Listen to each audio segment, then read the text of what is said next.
quando è stata presentata ne dissero di tutti i colori. Era una macchina molto controversa già dalla nascita, una trazione anteriore con tutta questa potenza, quando pochi anni prima erano già state criticate delle piccole compatte come la 147 GTA con un motore clamoroso, una potenza incredibile ma ingestibile. Tra l'altro la 147 era anche senza differenziale, quindi io verrei subito al dunque: li scarica questi cavalli o no? La risposta non esiste, nel senso che i limiti fisici di una trazione anteriore li conosciamo tutti.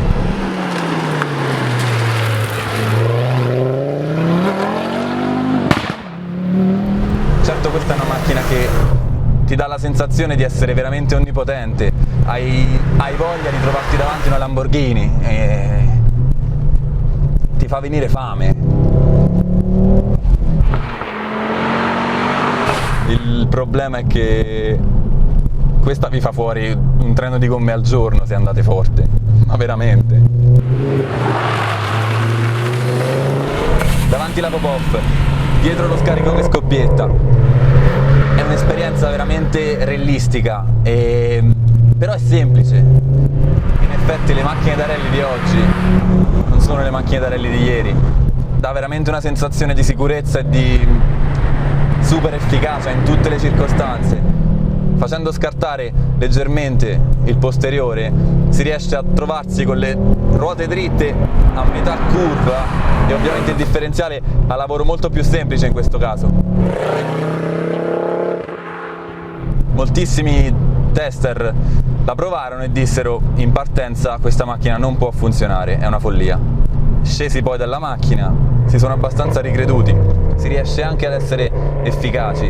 È un'esperienza, come dicevo, molto realistica, una macchina che va guidata nel modo in cui la Ford l'ha costruita per essere guidata. È un'automobile che su strada è imponente, incute veramente timore. È un circo di suoni, impatto visivo. In queste colorazioni che hanno scelto per la Focus RS hanno veramente voluto creare una macchina terribile e temibile, e ci sono riusciti, perché sfido chiunque, qualunque proprietario di supercar pari potenza, a non avere paura di una macchina come questa, così valida, così veloce.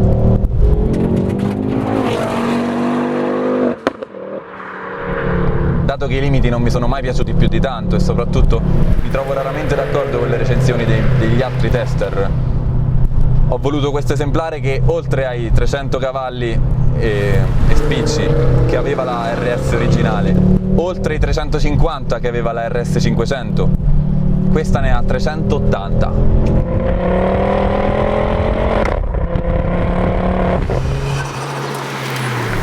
È un cinema.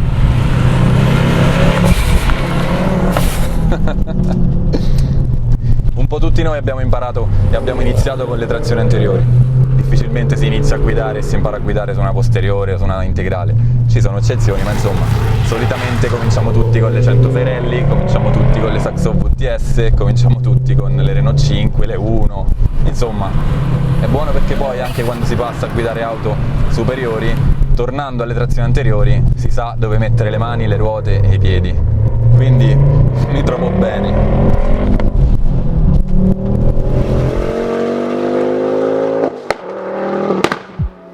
La prima impressione di questa Focus RS è già molto convincente. Le prestazioni sono alla portata anche dei meno esperti e la potenza del Duratec 2.5 condiviso con Volvo è molto lineare. Il 5 cilindri turbo combatte con le ruote anteriori, mediato da un sofisticato differenziale e un sistema di sospensioni che vi consiglio di approfondire con calma, perché probabilmente quest'orgia di appendici aerodinamiche e prese d'aria vi sta distraendo.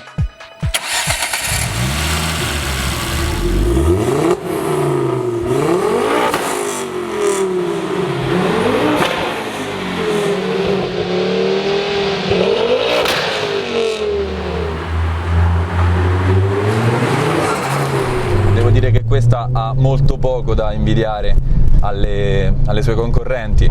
Quanto a potenza non ha nulla da invidiare. Quanto a ciclistica e a dinamica può combattere anche con la Megane RS, che è leggermente, e parlo di veramente una differenza minima, leggermente più pura, si sente anche un po' meno il peso sulla Megane. Qui stiamo parlando di una macchina è veramente tremenda.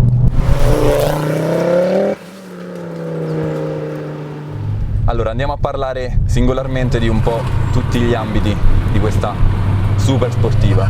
Partiamo con una delle parti che io considero più importanti, lo sterzo. Sono rimasto piacevolmente sorpreso e mi ha, devo dire, stupito. Una precisione veramente invidiabile. In inserimento, quando si carica tutto il peso sull'anteriore, difficilmente scarta in uscita di curva, se si riesce ad essere pazienti e a non aprire tutto in anticipo, venendo trascinati fuori dalla curva malamente, si riesce ad essere incisivi all'uscita della curva, si riesce ad essere incisivi anche a metà curva e soprattutto meraviglioso perché si alza la ruota interna posteriore come le sportive vecchia scuola, una rigidità di telaio veramente notevole. Quindi lo sterzo assolutamente promosso. Il cambio, incredibile, evita veramente di fare qualunque tipo di errore. Se avete una RS e anche una macchina d'epoca di quel genere, di quella categoria, probabilmente scendendo da una e salendo dall'altra trovate una certa difficoltà, perché i comandi delle macchine che prima erano come oggi la Focus RS erano molto più impegnativi, ce ne voleva per imparare come fare una cambiata di questo tipo, come quella che ho appena fatto. La Focus te la fa da sola, la Focus ti prende per mano e ti dice: guarda, te la faccio io la cambiata, tu pensa a schiacciare sull'acceleratore. I freni, l'impianto è potentissimo, è abbastanza tonico e difficilmente si surriscalda, difficilmente si abbandona al fading, si riesce a tenere schiacciato fino all'ultimo senza dover modulare più di tanto il piede sul freno, ti lascia fare come tutto il resto. Su questa macchina si tratta di questo, la Ford ti dà quella potenza allucinante, tu devi soltanto darle modo di sprigionarla, di buttarla a terra, e buttarla tutta a terra è veramente difficile, soprattutto sulle curve strette. Qualche cavalluccio ve lo perdete, ma sinceramente per gli amanti del genere è un compromesso che si può tranquillamente accettare.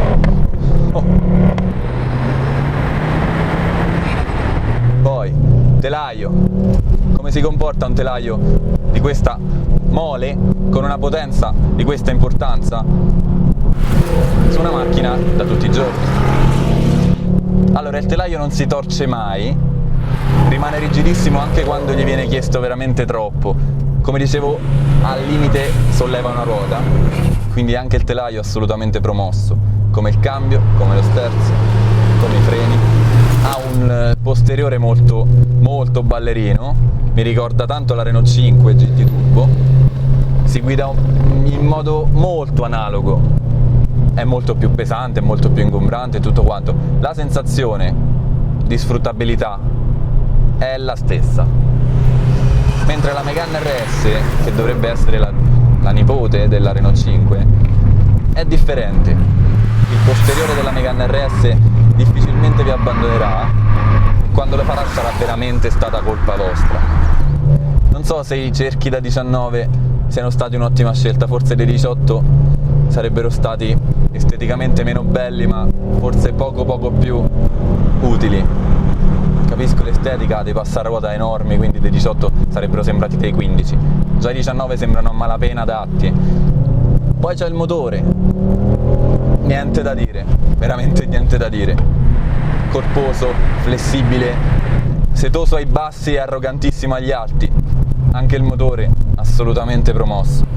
Ogni volta che mi distraggo mi stupisco di non vedere roll bar, estintori e pulsanti ovunque.